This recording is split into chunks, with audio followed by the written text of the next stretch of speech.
All right. Hello and welcome back to another episode of Last Place Fireteam. If this is your first time joining us, my name's Chris. I'm your host for the week.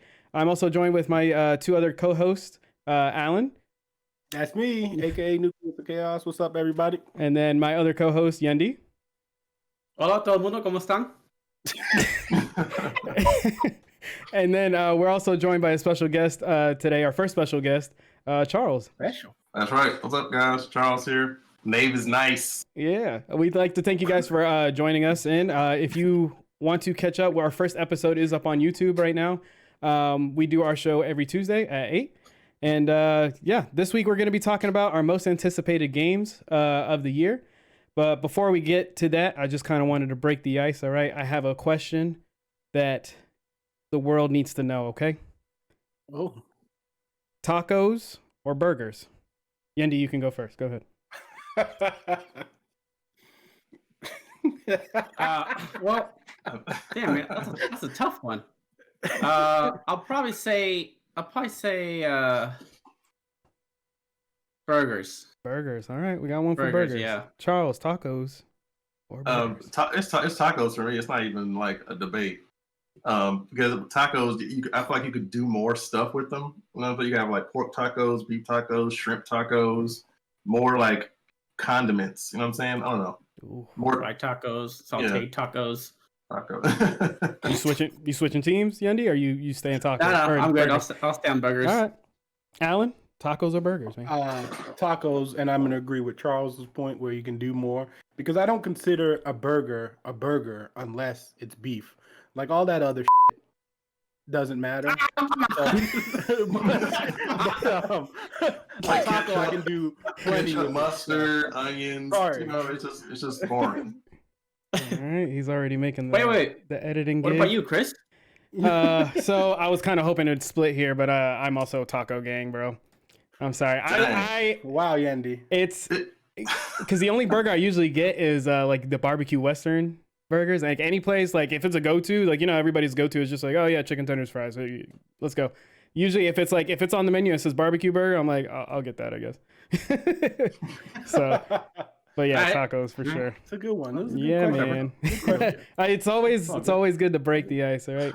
But I mean, there's not a transition into it, but we can go ahead and get into our first stories. We do have kind of a long show tonight. Well, hopefully not, but we'll see. All right. So right now, it's been kind of happening since last year. Whenever COVID happened and E3 was canceled, we saw tweets going out that said "Death of E3." It's probably time for E3 to go. It was kind of, in my opinion, it was kind of sad because you can ask my wife too. That's one show that I've always wanted to go to. And I've met some people that actually went, and they're just like, hey, man, it's like a way better for you to just stay home and watch it than actually go. But it's just one of those events. You know what I mean? Everybody's going to PAX now. But what do you guys right now? The rumor is that they might be doing an online show this year, which we all thought ever since Sony pulled out that it was just going to be, you know, the show was just going to go away because Nintendo has their own online show. Sony has their online show, and then I think Xbox this year also did an online show because there was no E3. So it seems like these companies are making it a little bit like they think it's a lot easier. They save a lot more money just doing it themselves. What do you guys think about that? I think it's the future. I'm surprised that we still have conventions, to be honest. Especially something like E3, where it's just a bunch of publishers and developers just showcasing their games. I mean, first, they save money by not going out to these venues and having to buy a booth and display their games. I mean, why not just release demos like they used to in the old days and have people experience it that way? You're right. You know, I just think the whole convention thing, unless it's very specific, kind of like the Guardian Con that me and Charles went to not too long ago, which is a Destiny convention. Unless it's extremely focused, I don't think there's any point. I mean, aside from getting like super early hands-on with a game that's in prototype, but you could just release that as a demo, like a limited time demo, and you'd have the same impact and have more people talking about it.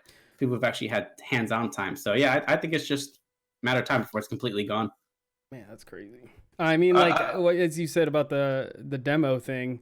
I mean, I think they actually kind of already do that. So many games now are, you know, we're in the time of everything puts an early access label on it, and they say we're continuously working on it, and there you go. I've personally alpha tested a whole bunch of games that you just go on and you sign up and you get it right away. But Charles, you were gonna say something. What are your thoughts on the E3? I think it's more about I get it, especially with COVID kind of showing that there's easier ways for businesses to function moving forward to the future. But with things like E3 and PAX and all these other type of smaller conventions here and there, I think it's more about the culture, because you know you have the people who like to cosplay, dress up, go there, take pictures. Like it's more about like the camaraderie and interacting with the people who are as big as fans as you are of games and in the industry and things like that. So I do think it's gonna go away, especially when you have money involved.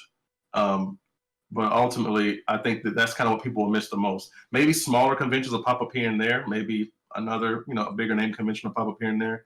People are always going to want to come together. But right now, it's just not possible with COVID. So, but I personally hope they don't go away. But I expect them to go away. Yeah. Alan? Yeah, I mean, like I'm kind of with Yendi on this point.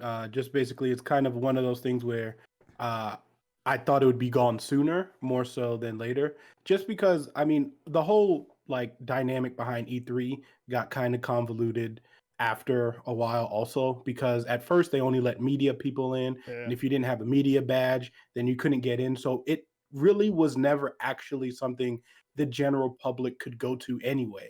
Like a lot of people would go to E3 just like off on the sides, or like if you knew somebody in the media that would allow you to get you in. Like it wasn't like super difficult to get a pass, but you still had to go through things to get a pass. You still had to do like a certain amount of game work in order to get a pass for E3 anyway. So then they opened it up to the public, and obviously that was kind of a, cash grab in that sense, which is what became kind of the writing on the wall, because a lot of media people didn't want to go anymore, because then the lines for everything else was just too long.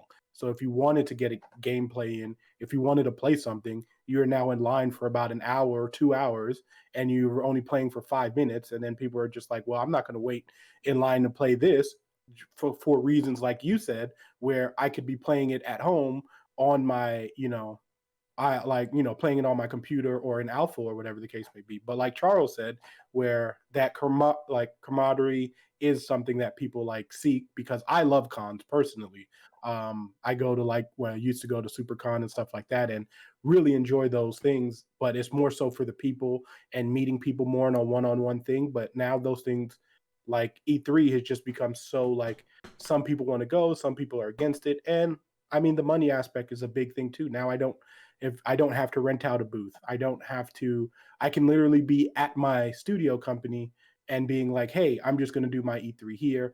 Or, I mean, if you see a lot of these games conferences, I mean, PAX, stuff like that, a lot of people can do these things online, and it's just so much cheaper. And I mean, we even see it from the comic book and movie standpoint, where how well DC's thing was, and like, how well Marvel just did their like investors meeting and stuff like that. So I think it's definitely digital is going to be the way to go, because you also just have so much more you can access, and then you can plan it out so much better. Yeah, I think I hate to say it, but I do agree with you guys. I didn't want E3 to go away, and I do remember those times where it was just the media went in, and it was one of those things that was just like, it was just like trying to find the holy grail. It's just like, how do I get into this full building of video games and just get to play everything that nobody else gets to play? Mm-hmm. It's definitely crazy. I mean, I honestly think PAX is just going to take over. But also, like I said beforehand, Xbox, PlayStation, and all them, they definitely have enough money to put it in their theaters and say like, hey, come watch us. And I think the most annoying thing though for that was, I mean, we saw it this year with the console launches, man. Usually at E3, I was ready. I was like, all right, E3, I know they're going to announce the PS5. They're going to announce the new Xbox. I'm going to go to GameStop. I'm going to pre-order my thing and I'm just going to wait in the parking lot, watch the show there. And I think because they were able to, because they didn't have a showcasing and they weren't revealing at the same time, each company held on to, or like they were just kind of like, they played the you go first. Nah, man, you go first. It's like, well, how much are you selling it for? Nah, man, how much are you selling it for? And we just kept going into that, and it went round and round, and then we had the whole big mess of, I mean, still today, people are still struggling to get a PS5. You know what I mean? I mean, the whole console launch in general was just, it was all bad from the Yeah. beginning. I mean, not to like go too far from the subject, but basically, I mean, that was just the whole, like, everything being digital was kind of an issue. And also, like we talked about last show, is like the decline in GameStop and stuff like that, because most companies themselves weren't getting too many consoles anyway. So a lot of the bulk that was even sold were all online. And then, like we talked about in the kind of in our meeting beforehand, there are so many bots now that people just have access to these bots and can just have, hey, PS5 releases on X day, just make sure you're going to buy, and you can't outclick those bots. So yeah, man, definitely. They're all having a rough start, man. It's not, I mean, but they're not also like, they're not the only ones with the rough start. All right. Transition time, man. I'm gonna put it out there at the end. You're gonna see a little achievement coming out for King of Transitions. All right, but CD Projekt Red had a huge rough start, man. They showed Cyberpunk, what was it, like 10 years ago is when we first saw that game? 8 years ago. 8 years ago, but they were working on it for, no, you're right. Yeah, so 8 years ago, they showed it at E3, and I remember watching it and thinking, I didn't see the first reveal. I saw it a couple years later, and whenever they showed it, and it was like the tail end of, I think it was 2 more years before the PS4 was done. And I saw it, and I was like, man, I know that game is just for next gen. Same thing with Beyond Good and Evil 2, which if you guys are watching this, please release that game. You're not getting that game, bro. I'm holding out hope. All right, but they showed it. It finally released, and it was a terrible start. And then on top of that, yesterday they actually posted this up on their Twitter page. It says, yesterday we discovered that we have become a victim of targeted cyber attacks, due to which some of our internal systems have been compromised. An unidentified actor gained unauthorized access to our internal network, collected certain data belonging to CD Projekt Red Capital Group, and left a ransom note, the content of which we released to the public. Although some devices in our network have been encrypted, our backups remain intact. We have already secured our IT infrastructure and begun restoring the data. They came out and said that they're not going to be delivering the demands. So I'm wondering if we're going to be seeing a huge data leak, kind of like, I want to say it was like 3 or 4 months ago. I don't know if you guys saw it, but Nintendo also had a huge leak of, like, it was like past stuff, and it had like the diaries of old game developers of like what it was like to make the game and what didn't make it into the game, and people were just reading these full blown like diaries. So I'm thinking that it's probably going to end up going that way. Yendi, do you have any thoughts on Cyberpunk or CD Projekt Red in general? Well, for that story specifically, I do know that apparently some of the employees have been saying that this was all faked, just a way for CD Projekt Red to get the attention off of them. Obviously, I don't know how this would work in that way, just bringing you more attention. But yeah, internally, they're saying that this was staged or faked. For what reason, I don't know. But honestly, I think they deserve all this crap they've been getting. Just because of what they did with the last gen consoles, like knowingly releasing an unfinished game. They went for the cash grab. A majority of the people buying their game, because at the time there was more last gen consoles than current gen, so they knew exactly what they were doing. So I think that it was bound to happen. I think because they made a lot of people angry, and you gotta make up for your mistakes some way. So for me, it was a little bit different at first, because for me, CD Projekt Red had built up enough goodwill with their games, because they're known to be like just a stellar developer. Their games are high quality. I don't think there's many people who would put Witcher 3 in their top 5-10 games of all time. Amazing. One of the best games ever. So they built up a lot of goodwill with me. So when CD Projekt, when Cyberpunk first came out, honestly I can't comment too much on the issues because having a PS5, you know, I didn't have that many issues. Weird flex, but okay. I don't have last gen problems. I don't have last gen problems. So at first they got like that the benefit of the doubt with me at first, but when more and more information started leaking out about it being intentional, they knew that they weren't focusing on Xbox One, PlayStation 4, and all that type of stuff. And it became apparent that it was more of a strategy than anything else for them to release a product that wasn't ready and then fix it over time. Which I understand there's probably some behind the scenes things going on where they have to play ball with whoever their parent company is, and they have to please them. So we're releasing this date. They pushed it back a million times. You know, who knows what type of pressure they're under. So they still get some benefit of the doubt, I guess. But ultimately, I feel like you have to stand up at some point and say, you know what, like we don't feel good releasing this game. We need another 2 years. I would rather wait another 2 years, even though I was anticipating the game, to play a polished project than what I'm playing now. But I haven't had many issues. I love the game so far, and I have been pacing myself as they've been patching it, and it just gets better and better every time I play it. So I still like them as a company. I'm willing to give them a second chance, but we'll just see what decisions they make moving forward. Oh, yes. Now I'm ready. So I don't agree with Yendi with they deserve this. So yeah, although I 100% agree with the take of like, this is kind of something they should have saw coming just because of how that situation was handled. But there's so much like business wise that we won't know as consumers that have to happen. Like, I'm pretty sure this game, I think CD Projekt Red in their past, and again, this is not information I know either, but I'm just saying based off of their previous release, they usually take their time with games, and it's not something that they've ever been like, let's put the pressure out. Because Witcher 3's release got pushed back plenty of times also, but Witcher 3 just wasn't on the level of hype that Cyberpunk was. So like Witcher 2, even though it's an amazing game, people were waiting for Witcher 3 for a long time, but everyone waited and they were like, it's CD Projekt Red. And I did the same thing with Cyberpunk. I was like, CD Projekt Red, I don't care how many times you delay it, I'm going to get this game because I just trust in CD Projekt Red. And the game to me is great if it didn't have as many bugs as it does.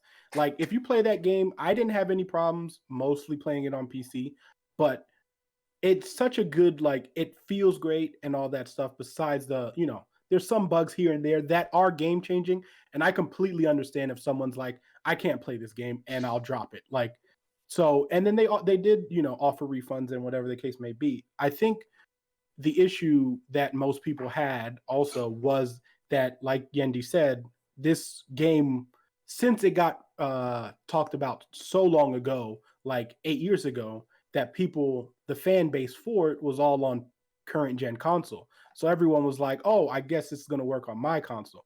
But also that comes in with a slight bit of naiveness towards the consumer also, because like you have to know, like, just that vast of that game and how big that game is, that you couldn't anticipate that game working on your base console that you got 8 years prior to that.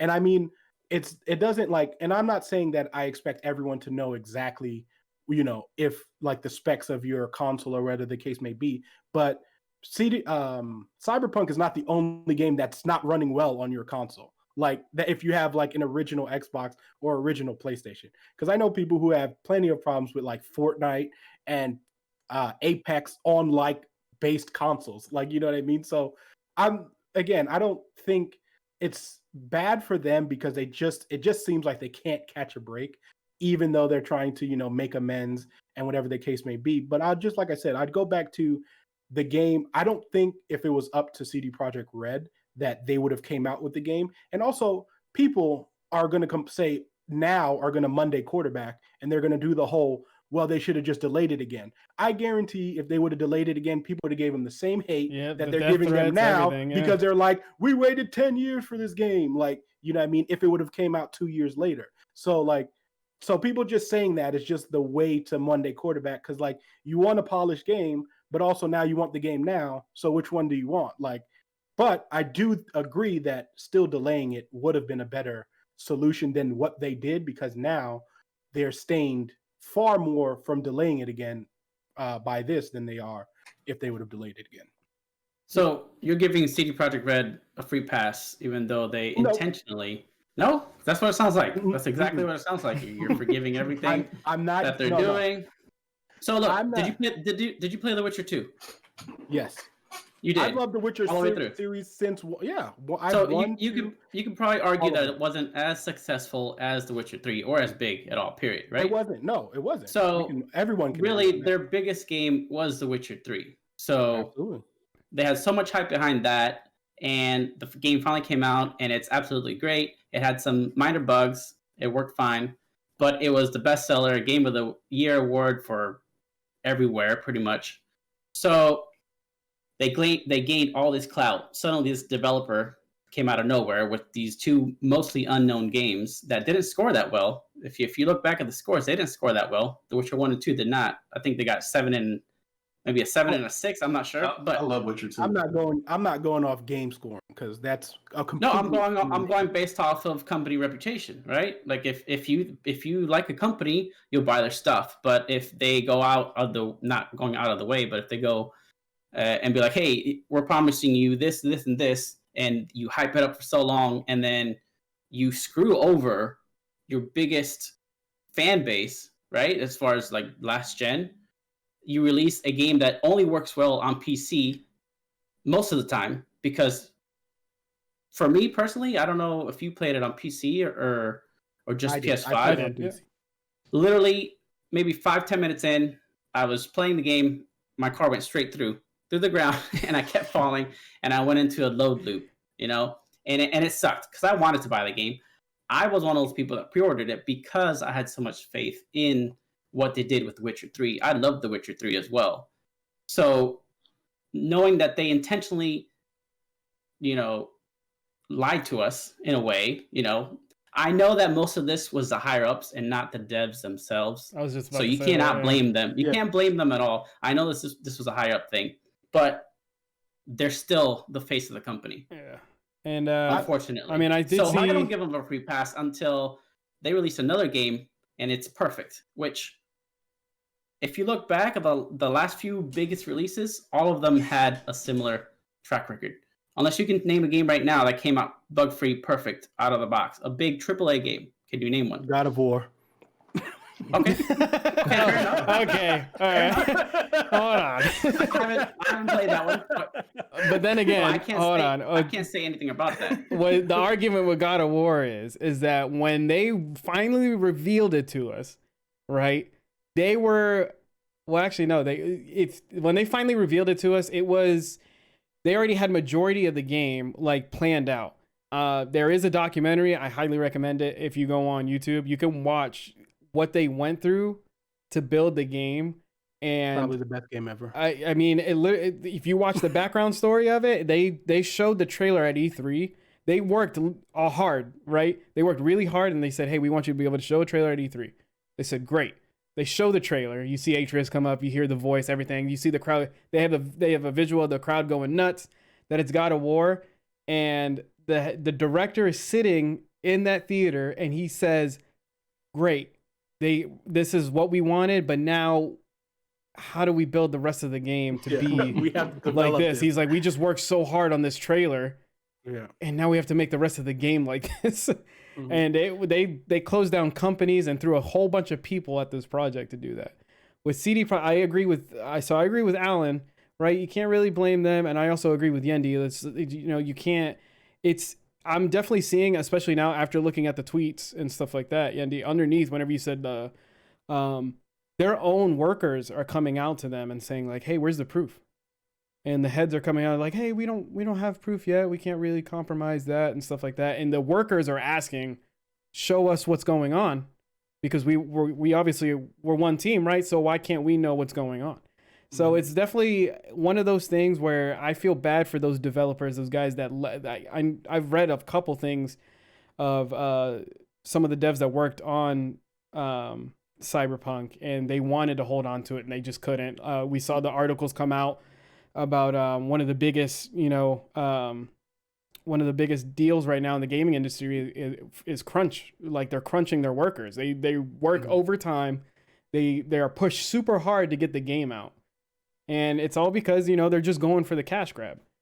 So it's just one of those things, man. It's that's what makes them scummy right there. Yeah. They were going for the cash grab. As soon as the console thing came out, I thought that. I was like, okay, this is a cash grab. The thing is, though, I can't blame, those people. Like, I'm not giving them a free pass because I feel like what has happened to them is warranted in the sense of I'm talking about the game sale itself. Like, they went for the cash grab and didn't gain that much money on the sense of as much as they thought they would, because they had to do refunds and people just weren't buying it. And now people might not ever buy Cyberpunk, even if they fix it to the point where it becomes the best game you've ever played.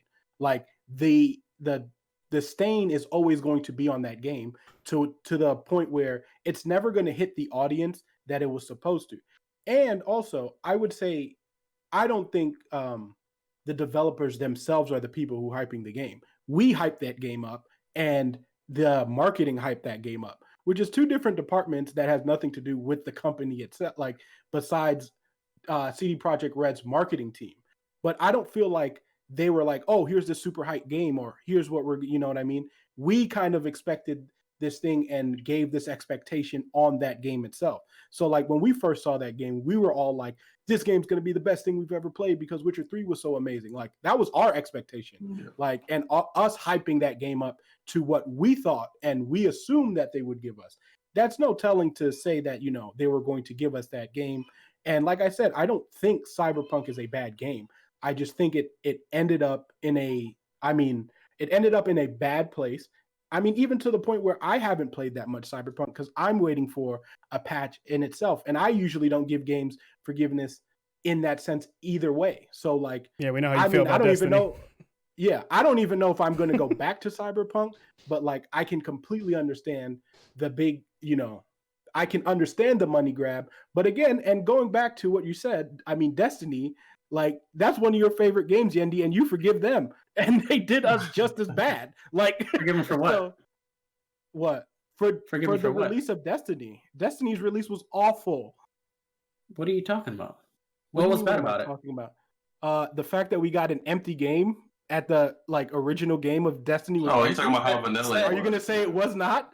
Says someone who's never given a second chance. No. See, again, I'm talking about. Wait, we're talking about original. You can't talk about a game unless you went back to it and have. Time out. I played Destiny all the way up to Taken King. I played that whole. I spent all $150 to get the whole game. We're talking about Cyberpunk that's in, if we would have a time frame, Cyberpunk would be in original Destiny territory since it came out in November, correct? Like a first expansion has not even been would have had been released if this was the same timeline we're giving Destiny. Right or wrong? Destiny came out in September. Okay, but I'm saying Destiny's first expansion came out when? I'm not talking about Destiny 2. I'm not talking about Destiny 2. That fall. Original Destiny. It didn't come out that far. It took 3 months for the first expansion of Destiny 1 to come out. Right. That's what I'm saying. Cyberpunk is still in Destiny base game model if we went by what I'm saying. But it worked. No, but again, it didn't come out with what they said they were going to give us though. Did Cyberpunk work? It did work for some people. It didn't work. Because if you go on any news site at that point in time, you'll see all these articles about these game-breaking bugs. I've experienced the game-breaking bugs. Destiny worked for everybody. Charles, that's not true. Speak some sense into it, man. What do you think about that? What do you think, Charles? It did not. Destiny did not work day one. Because I know you're a Destiny fan. When you couldn't find games, when you couldn't find people to play with, you couldn't get into parties. Like I played Destiny 1 a lot. Yeah, I didn't have that same experience with my original. And that's fair. When I played Destiny, but to me, what made Destiny a little disappointing when it first released was how bare it was in terms of how vague the narrative was. You literally no direction of what you're supposed to do. Like you just kind of have to figure it out. But of course, over time, they released the DLCs and it became like the game that it was all the way to the Taken King. But I see what you're saying when you compare it to what he's saying is with Cyberpunk. They're in that stage of it's kind of very basic, very vanilla. It hasn't kind of gotten out of that first stage yet where they're really starting to move the game forward as far as like, I guess, universal storytelling or anything like that, like with DLCs moving forward. Like, you know what I'm saying? Like, because Destiny did get way better as they added DLC. I think that's kind of what was great. That's kind of what Cyberpunk is going to potentially go through the same thing, like the process of releasing expansions that greatly improve upon the game. And I'm hoping one day Cyberpunk will be one of the greatest games, you know, looking back on it. But right now, it's kind of hard to see that with the state. The company is not the game itself. The company is in a bad state. So it's like, how can we expect them to? Will Cyberpunk? Will it get the Andromeda treatment? Will it get the Anthem treatment? Well, it's I think it's in my opinion, it's one of those things, man, where it's, you know, a lot of them go for that cash grab, like we've been mentioning earlier, and this new generation of gamers, like everybody gaming right now, especially with COVID going on, everybody's picking up video games. We're becoming more, less forgiving about, you know, big business touching our games. You know what I'm saying? It's one of those things where they're even pulling back on some microtransactions. You know what I mean? Transition. All right. So, we got the, in my opinion, I haven't seen microtransactions as much. I see they're trying to get you with the battle pass. And I used to be one of those gamers that was just like, man, I'm not paying this much for a skin. I'm not doing that. I'm not getting this stupid, the Fortnite dance. I'm not paying $20 for that, whatever. And then Yendi can attest to this, Valorant came out. And I played a lot of it, and I was like, these guns look boring. And then they're like, hey, Chris, what we got right here? I've put quite a bit of money into the game. I've given them my money, but it's definitely changed the tide. I know they're trying to do, a lot of these games are coming out to be free. And the way they draw you in is with that battle pass, with the new skin, with, already with Warzone, they're doing weapon variants. So instead of actually grinding out and trying to level up your gun, you can just buy a variant and have all those attachments, build it out yourself and not waste that time. So Yendi, what do you think about microtransactions at, today? I have some notes on them. So I love and hate them at the same time, right? I love it mainly because Valorant is a free-to-play game, and that's been the only game recently that's actually captured my attention for as long as this. I've been playing it since release, and it's fun every single match, no matter what. With that said, to me, and this can be very controversial to a lot of people out there watching this, free-to-play equals microtransactions, right? You can't have one without the other. Mm-hmm. In which microtransaction leads to what I call Fortnite-ification of a game. Okay? I cannot stand Fortnite. You're gonna patent that word, by the way? Visually, gameplay, everything about that game I cannot stand. It is mostly due to the culture around it, the people who play it, the majority of people who play it. So, because it's one of, if not the only way to make money in an free-to-play title, eventually the microtransactions options will get stale, and developers get to a point where they have to come up with over-the-top cosmetics, which, to me, dumb down the game, at least visually. I love Valorant, but some of the weapon skins make you question if you're playing Fortnite or a serious competitor to Counter-Strike, which is based off of. Call of Duty is another prime example. Back in the day, before all the cosmetic nonsense, Call of Duty was taken somewhat seriously. Now it's just a matter of time before you can start skinning your AC-130s and have your gunfire sound like kittens.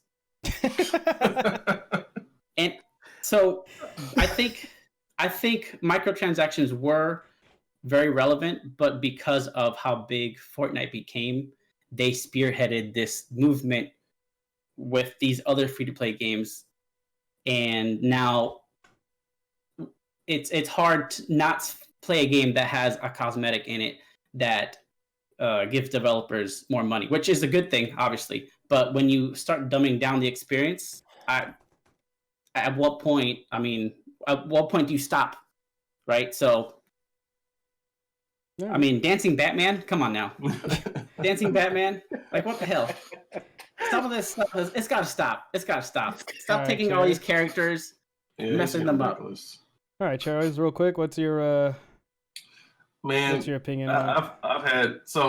I've played games long enough to remember where DLCs, like expansions, used to be free.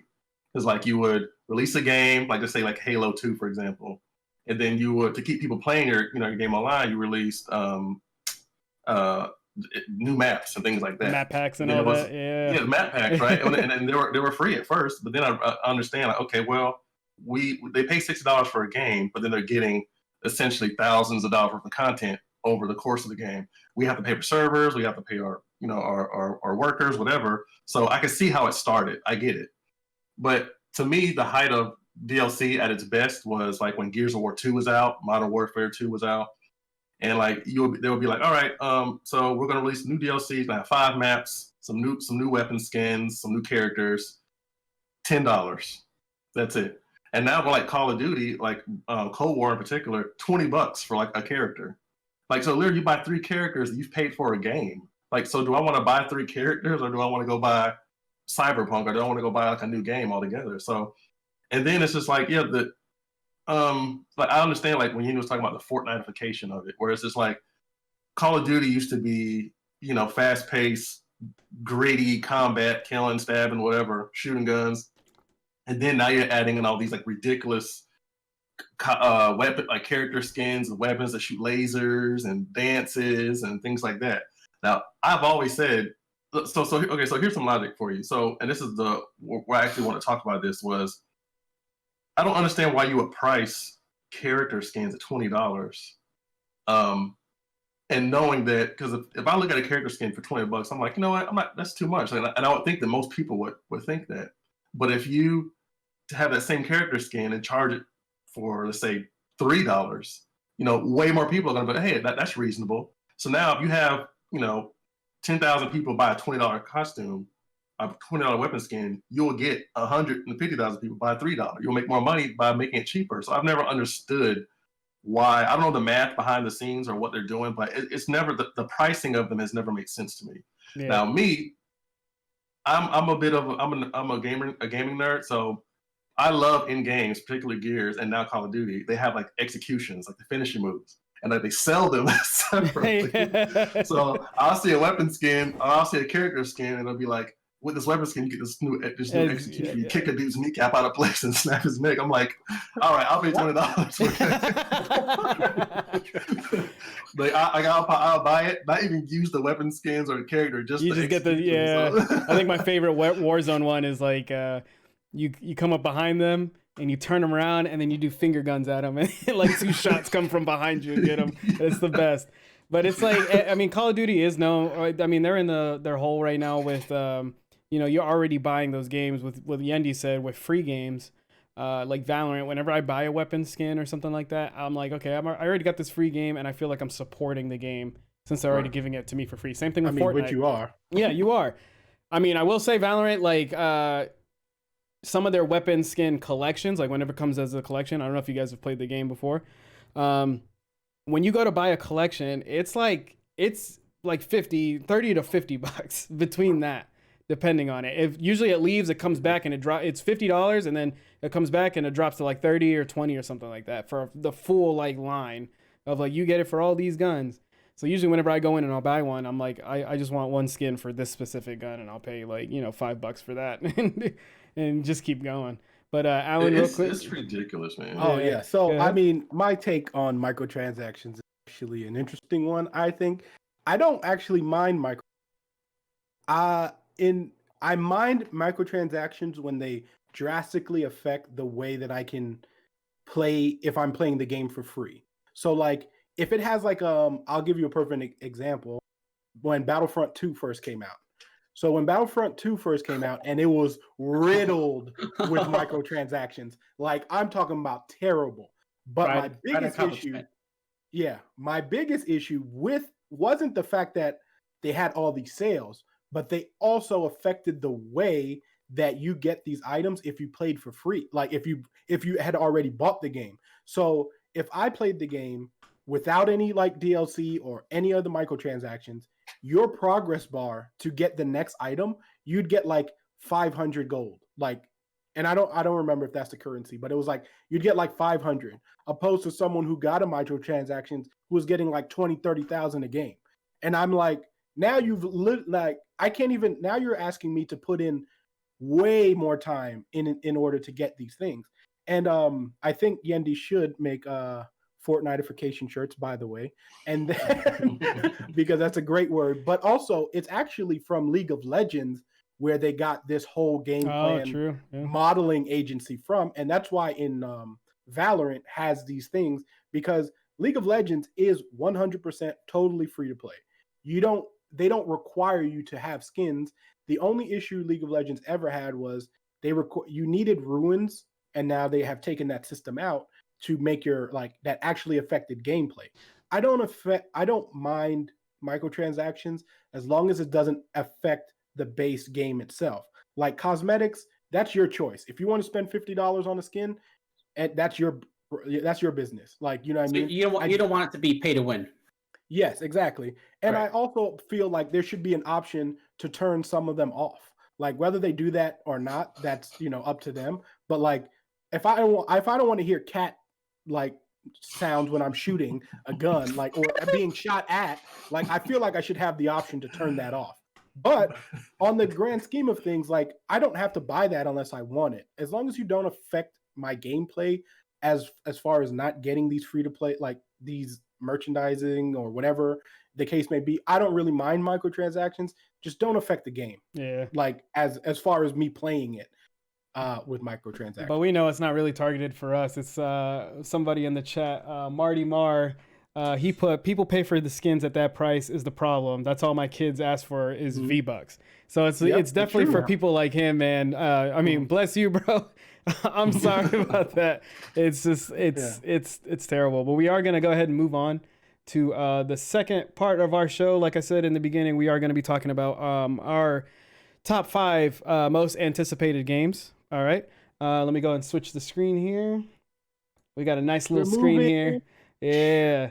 Looks great. Nice and fresh. Basically, we're just going to round robin it, man. I have the list of games here, and we are going to have Mr. Allen go first. Go ahead and tell us your number 5 game. Number 5 for me is DeathLoop. And I'm really excited for this game because I love Bethesda. They've also one of those companies that have just been in the limelight for so long that we kind of question everything they do. But this is new IP from them, and like they haven't actually given us like new IP in a really long time. And I'm really excited because the concept behind the game is just amazing. Just the story, the trailers, I'm not going to lie, what really sold me on the game also. Not only just Bethesda, but I mean, just the fact, like the whole premise behind it is super epic to me. And the fact that this is going to be what I personally think PlayStation's last Bethesda's, like it's going to be Sony's last Bethesda exclusive. So I feel like they're really going to like try to hit this game home and make sure it comes out to be what I think is going to be amazing. But I'm really excited to play it. It is obviously my number 5 for that reason, and I can't wait to play it. Yeah, this game almost broke my top 5 because whenever I first saw it, I'm interested in seeing the whole aspect of when you play, somebody else can get online and they're going to be the villain, or it's basically like a spy versus spy kind of thing. So somebody else can jump into your story and play the game. So I like the idea, but I also know that I'm going to go on Twitch. I'm going to put in the search bar and I'm going to put DeathLoop.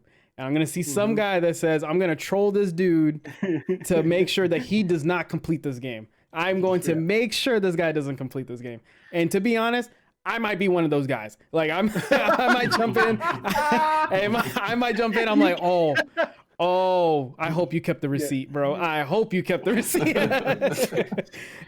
So you can't get mad if someone does. Oh no, I know it's gonna happen to me, but at the same time, you fall into. Yeah, because it's gonna be me. That's why. It's gonna be me. Have you guys seen DeathLoop? Do you guys have any thoughts on DeathLoop, Charles? Yeah, just the trailer, and then of course the premise behind it, which is I love like sci-fi fantasy type, like over the top elements. More importantly, I love Bethesda.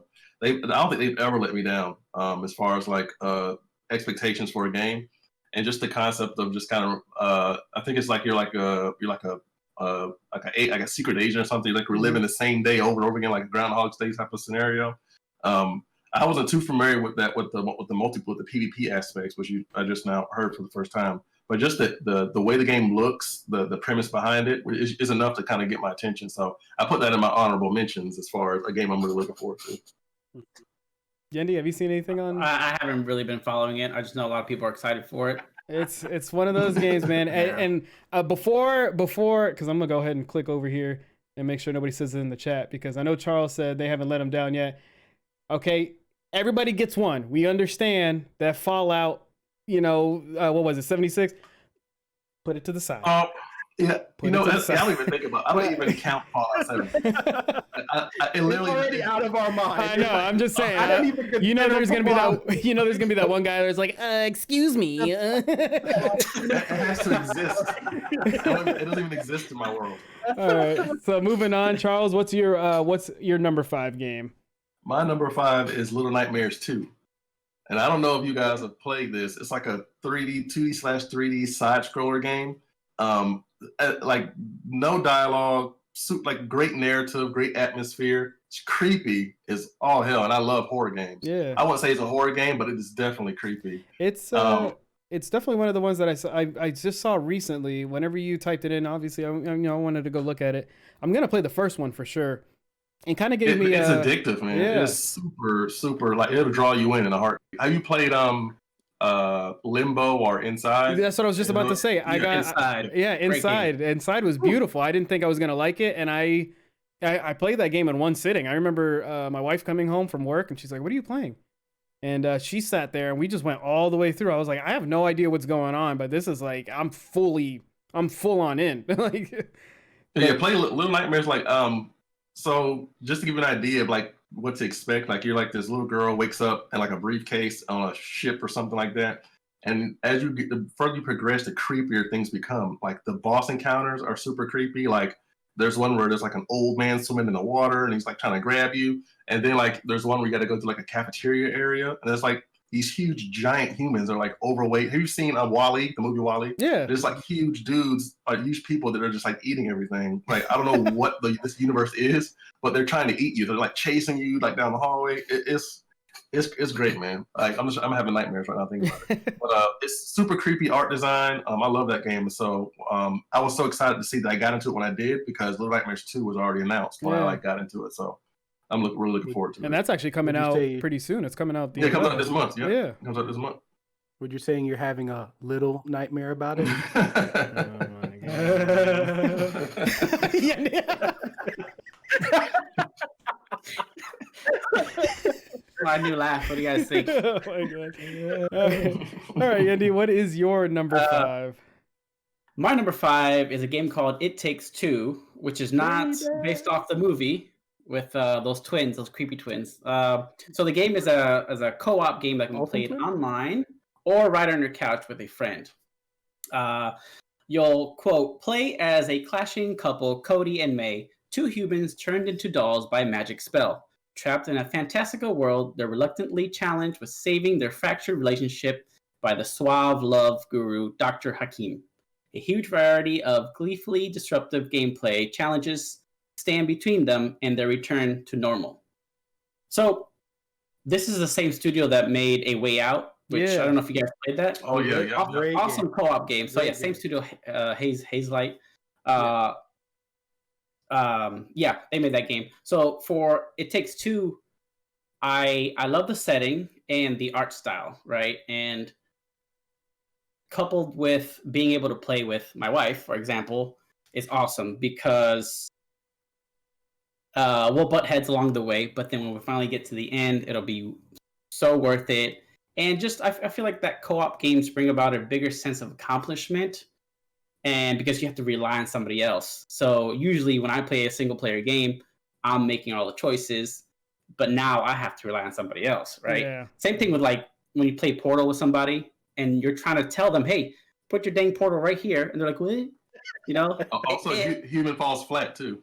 Humans fall flat. Yeah, Yeah. that's a fun one. So I'm excited just to be able to play another game with somebody that I can talk to and communicate with and cooperate and be able to finish the game. So yeah. Yeah, this one was actually my number 4. This game is, I definitely love these types of games. They draw me in, and like you said, Yendi, I'm probably gonna be playing this game with my wife. I do kind of like the story of the couple. Like, you know, they're supposed to be a divorced couple, and they have to work together. It's definitely one of those games where we bicker. We got into what was it? What's the cooking game? Overcooked. Overcooked. Yep. Me and my wife spent a whole bunch of we put so much time into it and yelling at each other of just like, you don't have this ready, like what are we supposed to do? And then another one that like what kind of got us into this genre of game was Octodad. Octodad went unnoticed. If you guys haven't played that game, I definitely recommend it. You have to change the settings to where usually they have like, oh, somebody controls the feet and somebody controls the arms, but me and my wife did like, I control the left half and she controls the right, and you have to alternate walking, and you're an octopus, and you're basically trying to make sure people don't find that out.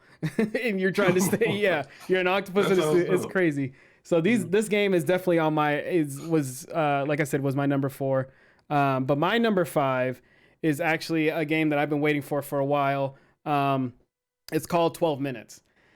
So 12 Minutes, they Honorable announced. mention for me. Yeah, 12 Minutes was a game they announced. I think I saw it at the Game Awards, and as soon as I saw it, I wrote it down. And what you were saying earlier, Charles, with the DeathLoop, it is like a Groundhog Day based game. In the trailer, it basically shows husband and wife are having dinner, and the wife is I think they're celebrating his birthday, and the wife says happy birthday, and the next thing you know, the husband says, the next thing you're going to tell me is what is it? Or no, he says the next thing, like some guy's going to be at the door, he's going to knock on the door, he's going to come in, he's trying to kill me. And he's like, and you did something, and I need to know what you did. And she's like, you're scaring me. And it's basically going through and trying to find the story.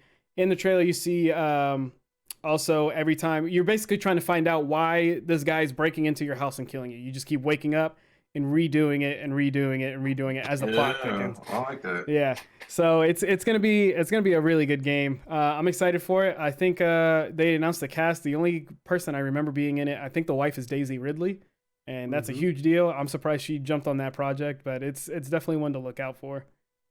All right, I agree with that for sure. That game looks great. Moving I'm excited. on. And if you haven't watched the trailer to that, you totally should watch the trailer. Yeah, really yeah. a good. I need to check that out. Yeah, it's like a minute long. Watch the whole thing. All right, Alan, what's your number 4? Number 4 for me is Final Fantasy 16 because Yendi. Oh, you cut out Love of there. J. Wait, can you? Okay. Yeah, you're good. Yendi always makes fun of me for my love of JRPG games because they are fantastic. Final Fantasy 16, I'm hoping, is more exciting than Final Fantasy 15 was. I didn't have an issue with Final Fantasy 15, the end of it, but there was a lot of fluff in that game that didn't need to be there. And the game could have been really good, but it doesn't change my love for Final Fantasy. I plan on beating them all 1 through whatever they are at now at some point in this year. Crap, dude. Yeah. I'm not gonna do I'm not doing 100%ing them. I'm not gonna do any of that. I'm just going to play the stories out, which are a lot shorter than you looking for everything and trying to get the best weapons or whatever the case may be. But it is Final Fantasy. I've always been a big fan of Final Fantasy. I just can't wait. It's going to be on both consoles and PC also, which is great. Is it PS5 first, or is it going to be on everything? No, I think it's everything this for this. It's going to be everything. It's not going to have delay or timed exclusives as of right now, as if they said. So we'll see. But yeah, I'm excited. Final Fantasy always has a special place in my heart, and I'm always excited when they have a new game on launch. So Yeah. Also, real quick, Marty, we will be posting a list of these games. Our show does pop up on our YouTube channel. Make sure to go follow that or subscribe to that, and I'll post it up on our Twitter page. The show will be up on Friday, the edited version of this, and we'll have a full list for you guys to be able to check out. Okay. Charles, you're number 4. Me looking at the list, I already get chills from it because it's like, No, so I have a very strange relationship with Outlast. well, Caesar in the chat. Sorry, Caesar in the chat wants to know if this game is on Wii U. yes. Oh my god. Modded versions of Wii U's, yes. Oh, for Outlast? Yeah. All right, go ahead, So it's Outlast Trials for me, and it's funny because when Outlast first came out, I gave it a shot. At that point, I had never played a game that visceral, that scary. I stopped playing. And then Outlast 2 came out, and I'm more mature now with these games. Like I can play Outlast 2, meanwhile completely ignoring Outlast 1. Play Outlast 2 for like 20 minutes, gave up on it. And then I was like, you know what? One day, this was last year, 2020, like way after these games that came out. I'm gonna go through these games and I'm just gonna tough it out. And I did. I made it through Outlast 1 and Outlast 2. And I was like, dang, these games, they're visual and stuff, but and they're scary, they're terrifying, like naked dudes chasing you and all type of crazy stuff going on. But the Outlast, like playing Outlast with another person, that like I'm really interested to see, since they do horror so well. There's no other game company that can touch these guys like when it comes to horror, like straight up, like just offensive horror. Oh, like, I don't know if you guys play Outlast 2. Alan's giving you that look. I think that the best part about the game is that you don't have a weapon or anything. Yeah, that's the first time. Yeah. All you have is a camera. All you have is a camera and batteries, and you have to hope that you don't run out of batteries before you find the next set. So with Outlast Trials, the story it's a little vague. Is it like apparently if you've played Outlast 1 and 2, you know there's like an overarching umbrella type of corporation working in the background. And I'm assuming it's this corporation that's running these like they have this technology where they affect people mentally or whatever. And I think that it's just going to be you and I don't know how many players are going to be. I think up to 4, maybe 2, maybe 4. I'm not sure.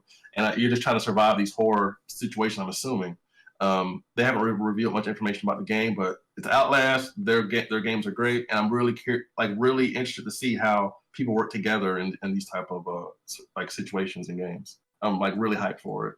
Nice. All right, Yendi, you're number 4. Number 4 is the Lord of the Rings Gollum, however the heck you say it. Oh my god! It's Smeagol. It's Smeagol. Oh, I gotta know how to say it. This was such a book. Anyways, was that your Smeagol impression? I don't know what that was. It's pretty uncanny.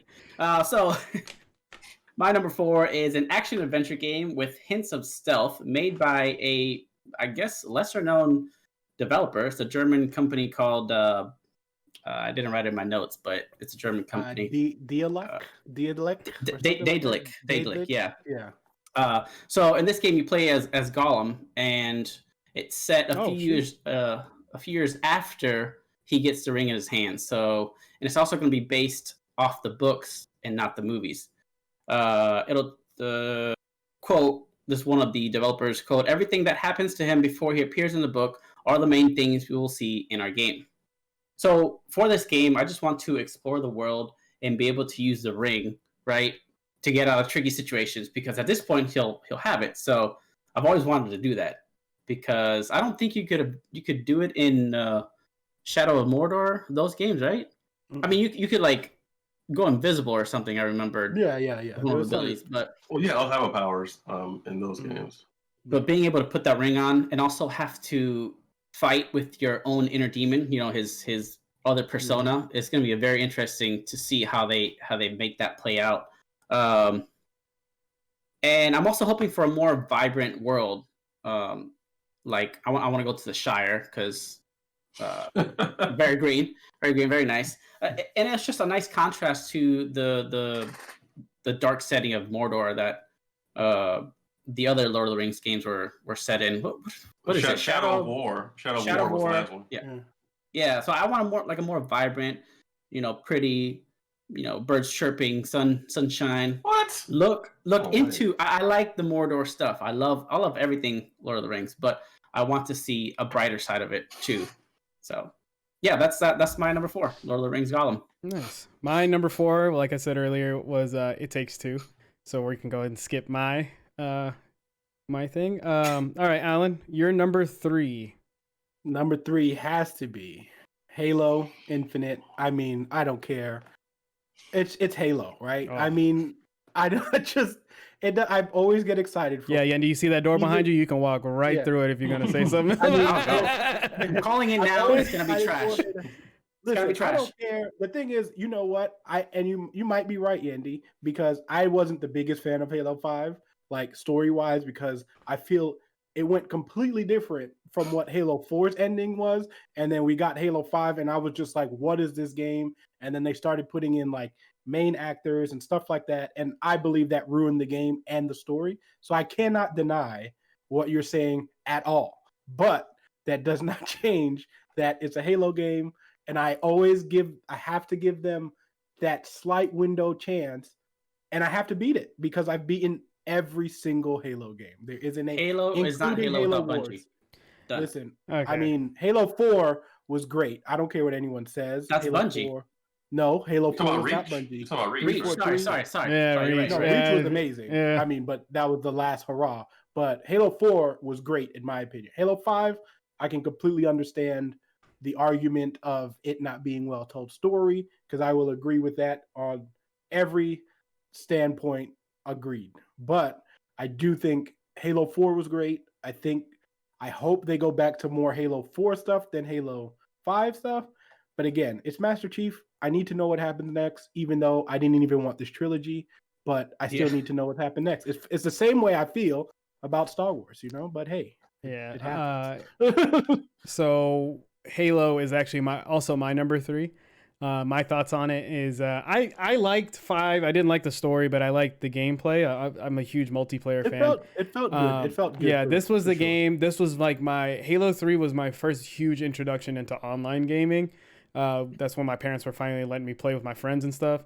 And I was also getting in trouble for staying up like till 4 a.m, doing Forge maps, all this other stuff with my friends. So I'm super excited for it. On the multiplayer aspect, I'm kind of excited. I'm really excited for that too. And I mean, I got to ask you guys: do you think that they're gonna do? Do you think they take the battle royale route? Because that's like the biggest question for Halo right now. Yep. You think so? do. Yeah. Mm-hmm. I don't. The thing is, I don't know if they go straight up battle royale. I don't see. I think it'll come out it way happening later. because the thing is, the reason why I don't see it happening is, and I'm not saying it could completely happen. I feel like it's because of the delay. They're kind of like really late to the thing, because remember, we were supposed to get a battle royale for Red Dead that never showed up. Like, you know what I mean? There's like, I feel like they might be in the game too late to come out with the battle royale. But I also will say, I feel like if the game doesn't sell what their expectations are, then I do think you will see a battle royale. I don't think they're too late, to be honest. I think the battle royale is here. That is here to stay. I think as long as that genre exists, that all the big players will get into it eventually. I think Halo will get into that. Battlefield 6 will get into that. And a lot of games going forward are going to follow that battle royale model too. I've read something saying that they won't do the battle royale, but they'll do an expanded big team battle. You guys remember that? Mm-hmm. For Halo. Oh, for Halo. So Okay. Infinite's battle royale is just gonna be an expanded big team battle, which I always liked, but I just can't see Halo being in a battle royale unless we were ODST troops, Yeah, that's what I would think they would do. The ODST troops. That feels weird to me. I'm used to just starting out with a weapon, with a nice standard weapon, be even. Can you imagine Halo not having the same weapons or abilities as everybody else? It kind of kills the Halo vibe. Yeah, I agree with that. That's why I don't see it. But I feel like if the sales are not what they expect, also that you could try to get that free battle royale, so we can go into what they talked about earlier. So All right, Charles, you're number 3. My number 3 is the Dying Light 2. such a good game. I never played the first one. I never first played one's it. so To me, I didn't like the PvP aspect of it. That was just garbage. I tried a couple times with lame, but just the a lot of games have tried to implement the parkour style, running around, doing whatever type of stuff, running from hordes of zombies, and it never really stuck. But Dying Light did it right. Like, and to me, it's such simple things in games that amuse me. Like the fact that I can just like kick a zombie in the knee, break his leg, and then hit him in the head with a shovel. Like that fulfills me. You know what I'm saying? Being able to do that, like to find creative ways to kill zombies. Because to me, that's really all it's about. Like kind of like the game. What was it called? Dead Island, I think it was. Yes, it really is just about, for me, finding creative ways to kill zombies. And just the open world, the parkour, running up buildings, like just. And then at night, I think what happens is it has a day-night cycle. The day you have zombies, they're docile. You can do whatever you want to them and any type of creative kills you want. But at night, like these hordes come out, they're hyper aggressive and they will like chase you all over the place. And so the whole purpose of the game, and there's things you have to do at night too. So the whole, the idea of the game is you have to get things done. You got to be prepared to go out at night. You're gonna have, the enemies are gonna be 1,000% more aggressive. The story was great, the style was great, and just like the replay value is high. And so as long as they just improve on those things and not take anything away, just add on to them, I think they're just going to be another like game of the year type of candidate. So is it going to be a because I don't know anything about Dying Light, is it going to be multiplayer? Like, are you able to go through it with a friend, or is it just the multiplayer aspect was like you said it was PvP, right? Yeah, well, it's single player, but they had a tacked on PvP where it was you're playing your game, you're doing your thing, kind of like Dark Souls, and someone can just drop in and be a special type of zombie to hunt you down. Gotcha. That's really it. Okay. And like you can either have it turned on or turned off. It depends on. But I had it turned off because it was hard to kill the. They had a co-op feature in that game also, though, if I'm not mistaken, right? There was a co-op. I'm not sure. I didn't play a co-op. It may have had it. I'm sure it probably had a split screen or something, but I never played it. I'll have to give the first one a look. All right, Yendi, you're number 3. You don't even know. Look at. Oh yeah, sorry, I had one beer, so I'm a little. Oh my god! Get half a beer. I'm an old man now. My number 3 is Gran Turismo 7, which is a racing game for those of you who don't know. I've been a fan of the series since Gran Turismo 3. The thing that I loved about Gran Turismo at that time was having to start from the bottom. You have to start with either like a little Mazda Miata and race, work your way up, get a better car, upgrade. There was a sense of accomplishment to it, actually. But the games after Gran Turismo 4 kind of steered away from that, were more arcadey or focused on esports, which apparently is a big scene. There's a virtual racing esports league. So I'm very excited for 7 because I've heard that they're going back to their roots, and I can't wait. It's one of the games that actually would sell me on a PS5. And just so you get a reference for how much I liked the series, in GTA 3, there was a real-time 24-hour race, which I did 2 times. No way! They had endurance races of 2 hours, 4 hours, 12, and then 24. Jesus. And I played that game so much. Now you gotta think I was in high school or middle school going into high school, so this is all I had to do. This and Pokemon, but it was just so rewarding getting to the end of that 24-hour race and getting this car, virtually, of course. But I don't know, and it was during this time when the internet wasn't as big, because I couldn't really tell anybody. So when I told some of my friends in school, they'd be like, "Oh, you're a dang liar." I'm like, "Oh, okay." So, okay. So when you I really love Gran Turismo. I love racing. I love cars. Formula 1 is my favorite thing to watch. as far as sports. Has this a quick question to kind of go back to what we were talking about earlier? Microtransactions. How has that affected Gran Turismo? I would imagine it would be super lucrative for them. Well, let's see. When I stopped playing, it was Gran Turismo 4, and I don't think they had them in there yet. And I know that the last one, Gran Turismo Sport, I think does. It's just car packs.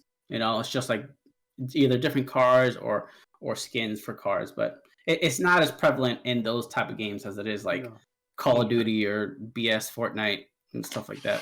Yeah, because Forza, I mean, it's not the same game, but Forza, which is similar, they don't have microtransactions. They actually let you customize your cards, like, and then put them on like their marketplace. They do. Yeah, and it's because not I'm like a Forza fan too. They have Yeah. microtransactions. Yeah, they do, but it's not like you can get your car packs and stuff like that, but it's not like skins and stuff like that, right? They do. They have season pass as well. Yeah.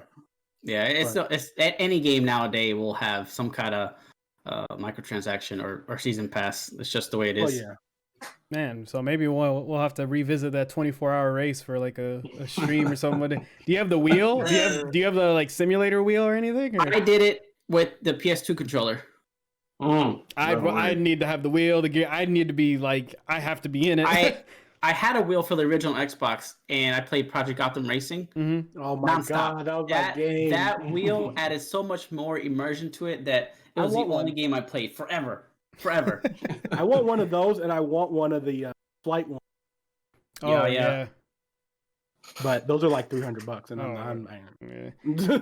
All right, so like I said, my number 3 was also Halo Infinite. Moving on to it's everybody's number 2. It is Horizon Forbidden West. All right. So we'll go ahead and I'll let Yendi. You can go and start and your thoughts on Horizon. Oh man, I loved the first game so much. It was actually one of the only games I've 100%ed.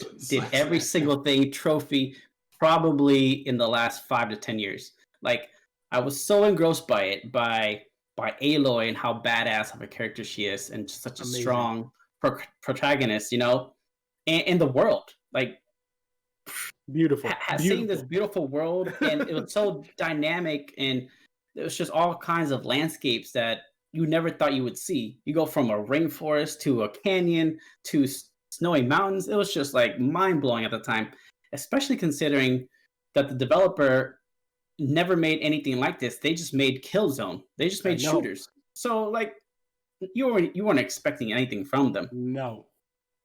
So with the new game, while Aloy stole the show in the first game, I'm kind of hoping that they flesh out more characters like the Sun King or Silence, which I love. I would love to fight alongside them somehow, or just be more involved with them, because I love what's his name, the guy who does Silence. He also does Zavala. I don't remember his name right now. His name either. Yeah. The guy with the deep voice. Is it Keith? No.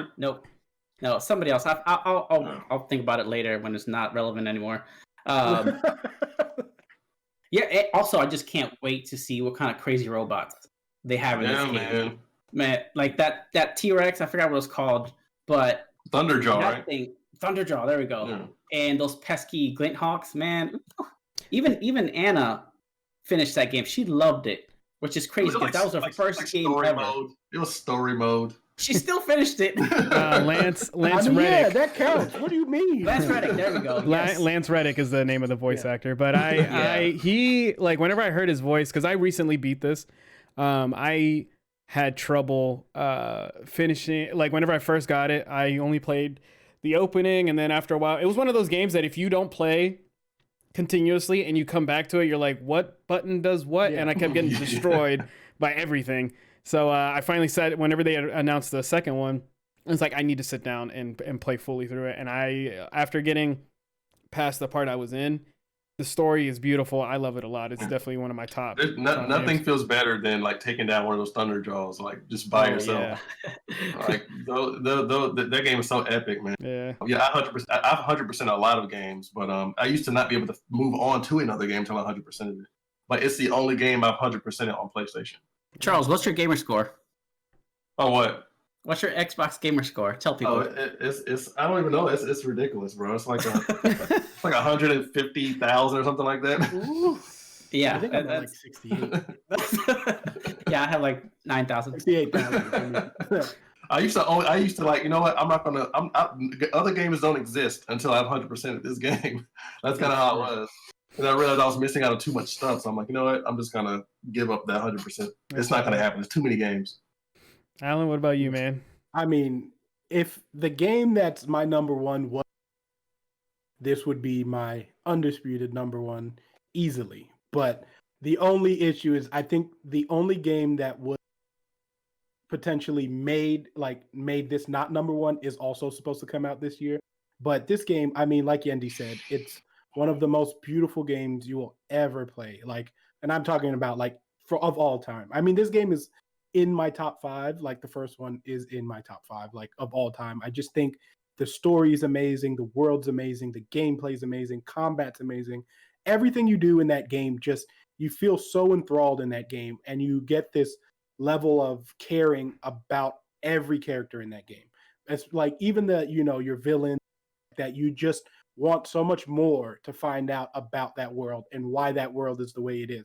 And the fact that you mesh it with, you got your mechanical robots, but you still have this very native tribal kind of environment. So it feels like you're mixing this old world with this brand new world. And it feels like it's just like the perfect balance of that. Cause you're like, well, this makes sense on why they would become this way to tackle what they're tackling.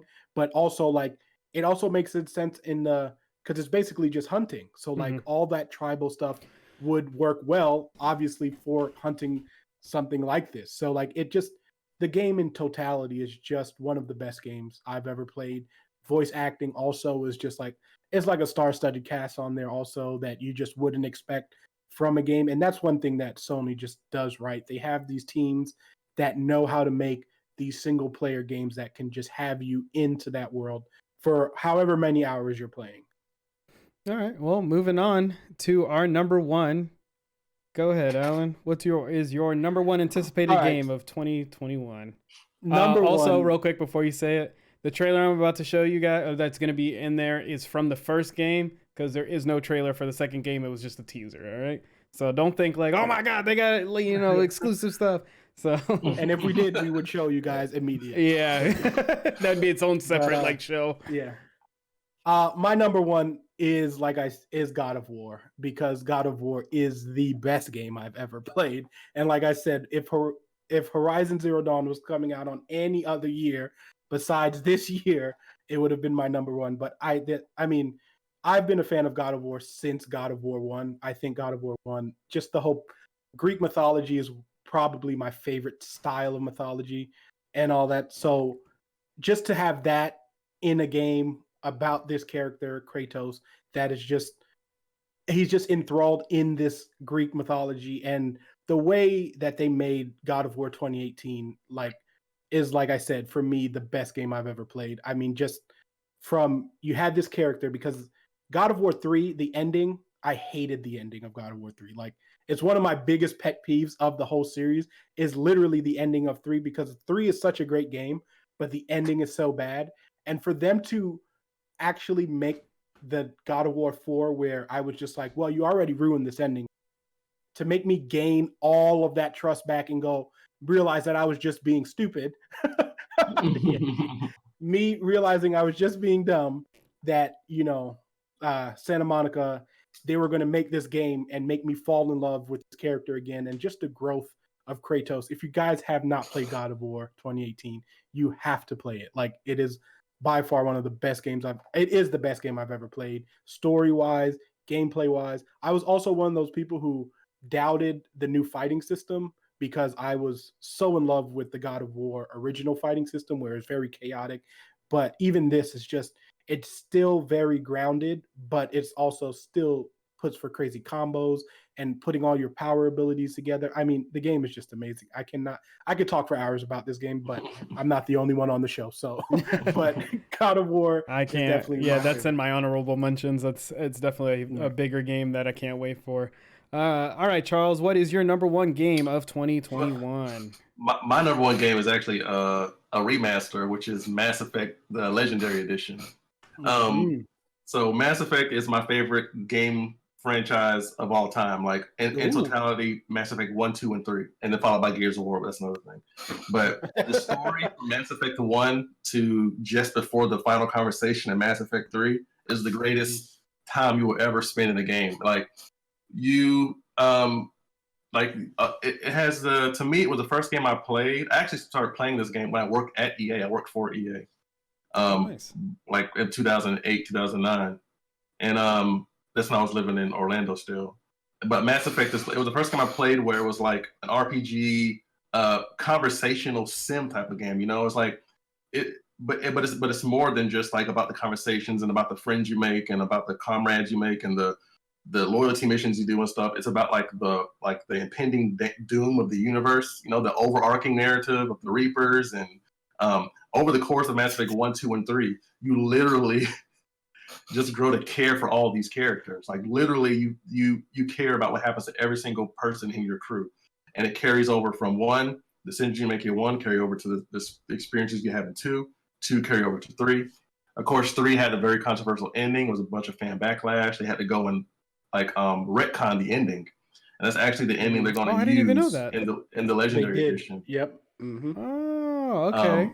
But that, I mean, the soundtrack, the music, like the set pieces, just the combat system, outside of Mass Effect 1, which was trash. The combat system was trash, but they're reworking it to be more aligned with 2 and 3. Yeah, a lot of people were saying that they think like, I mean, the trailer I have put up right now isn't the original trailer. It's the what is it called?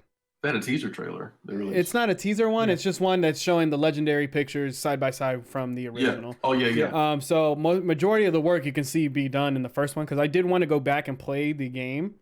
But unfortunately, the first one on PC, I could not. Oh, it was really bad. But a lot of people, what's the rover that you get into that you're driving around in? The Mako. Yeah, the Mako. So I know they are redoing that. It, yeah. So a lot of people are excited about that.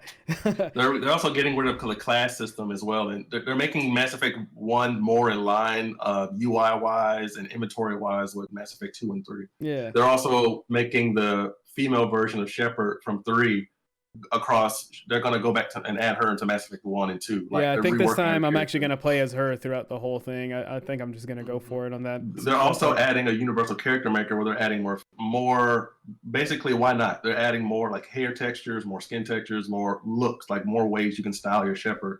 But it is a game that I have played from, like, it's embarrassing. You know, I have played Mass Effect franchise from 1 to 3. More times than a human being should play. I played through all of those also. Yeah. But I'm just saying that we all have a game where we spend way too much time on it. Yeah, I'm just excited to be able to play. I don't skip conversations. I don't skip cutscenes. Here to make it more immersive, I walk everywhere. I only run when I have to. Like I like dude. That's how immersed I get into that. My game. 24 hours is not that bad then. Yeah, looking better. Seaport in the chat wants to know if you have any guesses for the price of this reboot remaster. I think it's already up. If you have it on Steam, apparently they had this weird deal that it's like if you bought number 3, if you bought Mass Effect 3 on Steam, you got like 20% off of the legendary something. I don't know, but I think it's gonna be $50. I'm gonna get it on my PlayStation because I was thinking about streaming it, but this is definitely one of those games that I'm just gonna sit in my living room, relax, and get into because I do miss those games a lot. Number 2 was one of my favorites because I rushed through. Mass Effect 2 3, is one of the best games of all time. Yeah, I really do love that game. Later. All right, moving on. Yendi, what is your number 1 game of 2021? Please contain yourself. Battlefield 6, baby. Right, and also, I real said quick, I would take my pants off for this stream. So, and just to give you guys a heads up, this trailer also is this is gameplay or not. This is trailer footage from Battlefield 3 because the rumors are that Battlefield 6 is inspired by Battlefield 3. All right, Yendi, you can go. Yeah. I am super excited for it because thank goodness we're going back to modern times. I liked the World War One and Two eras, but they were too played out. The guns were not as satisfying. You got these slow firing or semi-auto weapons. It was boring. It's super boring. The maps were nice. Battlefield 1's maps were actually really nice, especially that desert map. I forgot which one it was. But anyways, yeah, so there's rumors that for Battlefield 6 there's gonna be entire city Levolutions. I don't know if you guys remember what Levolution was. When you is that the thing when you blow up like if you blew up a skyscraper, an entire skyscraper, yeah, and it changed the map. So rumor is, speculation is that they're gonna have entire cities that are gonna have that I don't know what you call that aspect. So yeah, I think the modern setting is sorely needed and a very, very welcome change because I know a lot of the community have been asking for it for a long time. Yeah. They're tired of the past. They want to come back to the present.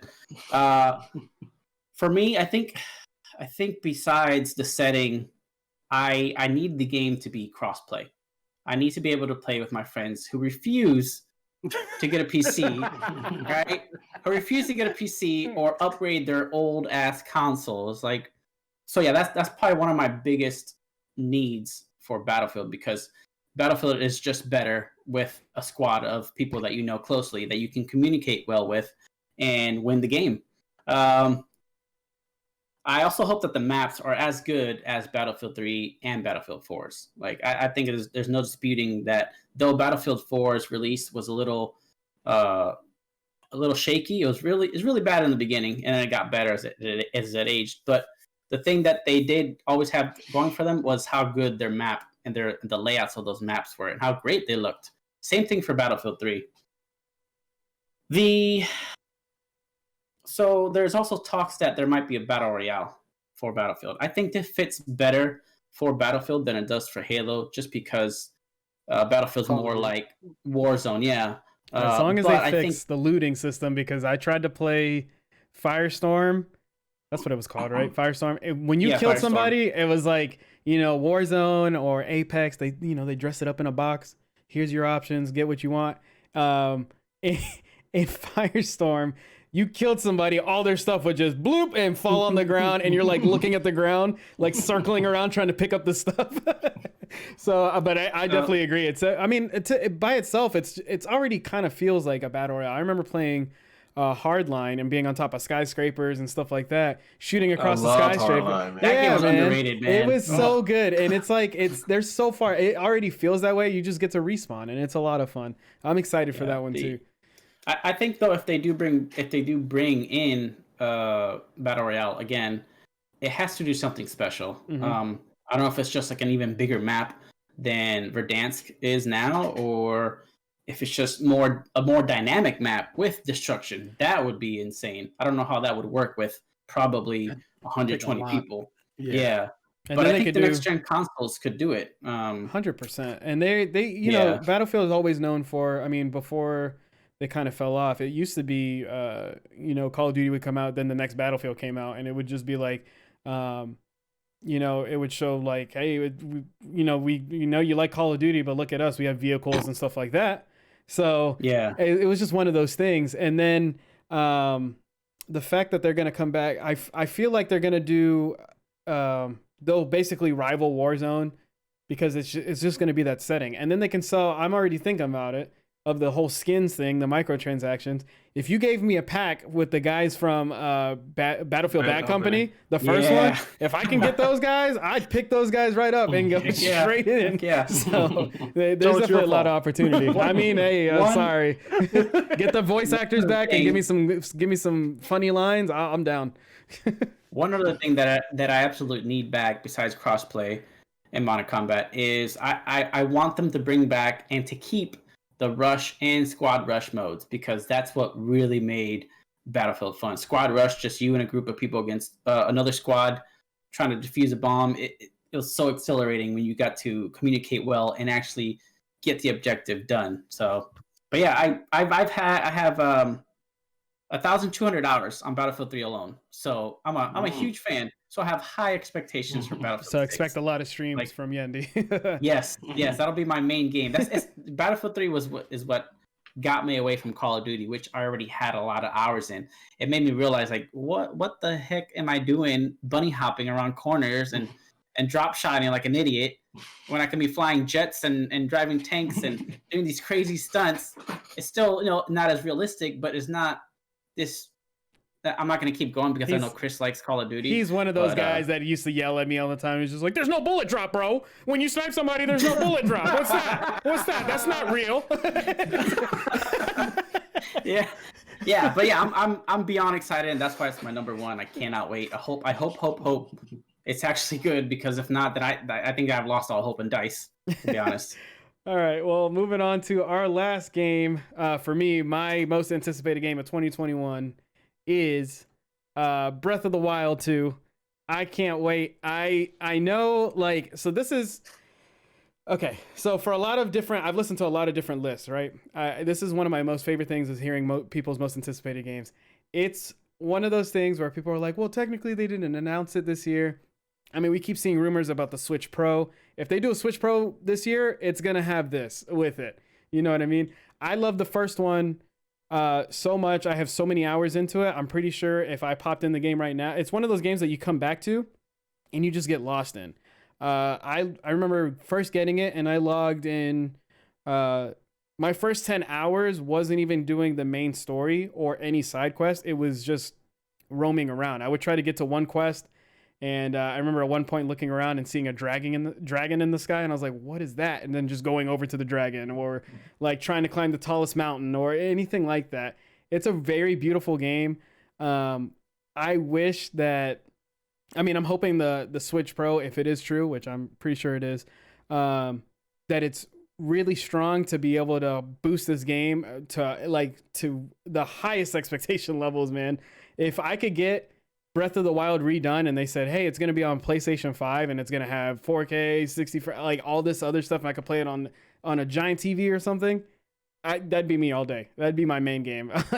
And then watching people come up with the what is it?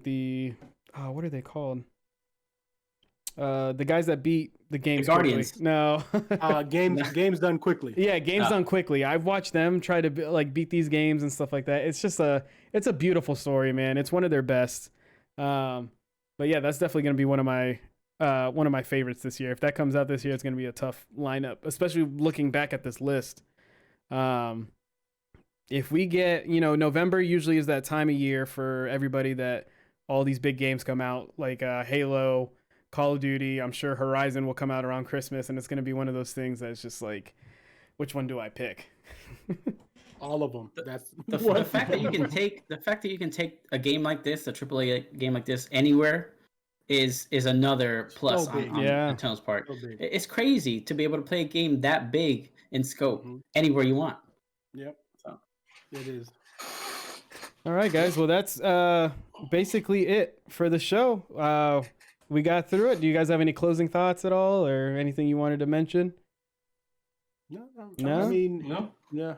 It was great. I like that you guys had me on, and I got to talk games. My favorite thing to do. My favorite hobby. Yeah, we appreciate you coming in, man. Appreciate that, and coming and catching up with you guys, and just talking games. So for sure. Well, hopefully we can have you back sometime, man. For sure. Definitely. Yeah. Go ahead. Go ahead. No, go ahead, man. Oh, yeah. Just want to say, don't forget to, if you like the show, make sure you follow us here on Twitch, and check out our YouTube channel as well. We don't have a direct link to there yet, but it should be in the About section here on Twitch, correct? Yeah, you should be able to click it. Yeah, if you click the YouTube thing, it should send you. Our Twitch will be there, and our Twitter as well.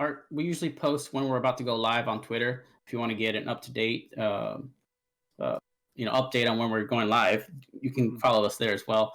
And don't forget that we do put our show up on YouTube on Fridays.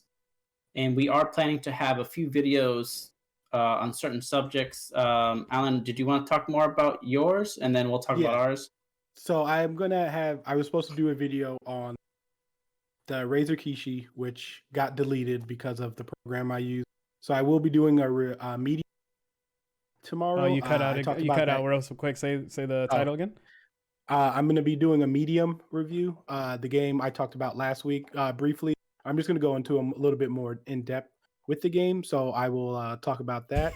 I also wanted to. Is it still cutting out? No, it's like Okay. the Okay. chat. And then actually someone put great podcast, but we're working on getting it to be a podcast so you guys could take us to your cars and stuff like that. So hopefully we can get the approval soon, and then be on the lookout for us to be on actually podcast. So just be on the lookout.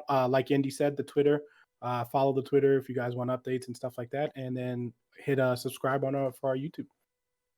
Yeah, so like I said, guys, that's pretty much it. Thank you so much for watching. Don't forget to, like Yendi said, follow the Twitch channel, follow us on Twitter for any updates on shows, and make sure to subscribe to our YouTube channel so you're not missing any of our side shows or the show itself.